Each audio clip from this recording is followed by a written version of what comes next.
Donald Trump, CIA's terror tip-off to Russia saved thousands in St. Petersburg.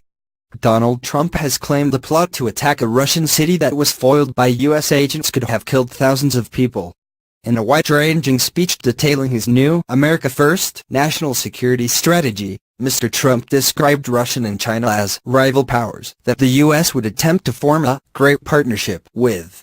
As an example of collaboration between Washington and Moscow, Mr. Trump hailed work by the CIA which allowed the Russia's security services (FSB) to break up a terror cell planning an attack in St. Petersburg. Many people, perhaps in the thousands, could have been killed, Mr. Trump said. They were able to apprehend these terrorists before the event with no loss of life. That's a great thing, and that is the way it is supposed to work. While we seek such opportunities of cooperation, we will stand up for ourselves and we will stand up for our country like we have never stood up before. The Kremlin said the information it received from the CIA allowed it to detect, hunt down and arrest alleged members of an Islamic State cell planning a suicide bombing in crowded parts of St. Petersburg.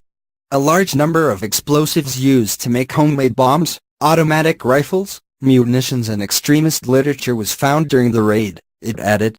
While Mr. Trump welcomed intelligence sharing between the CIA and FSB in his speech, his America First national security strategy describes Russia as a disruptive power on the world stage. Through modernized forms of subversive tactics, Russia interferes in the domestic political affairs of countries around the world, the White House document reads. Russia uses information operations as part of its offensive cyber efforts to influence public opinion across the globe. Its influence campaigns blend covert intelligence operations and false online personas with state-funded media, third-party intermediaries, and paid social media users or trolls. It adds that China and Russia are revisionist powers, which are attempting to widen their spheres of influence. During his speech, Mr. Trump also hit out at previous U.S. leaders who forgot whose interests they were supposed to defend and engaged in nation-building abroad while they failed to build up and replenish our nation at home.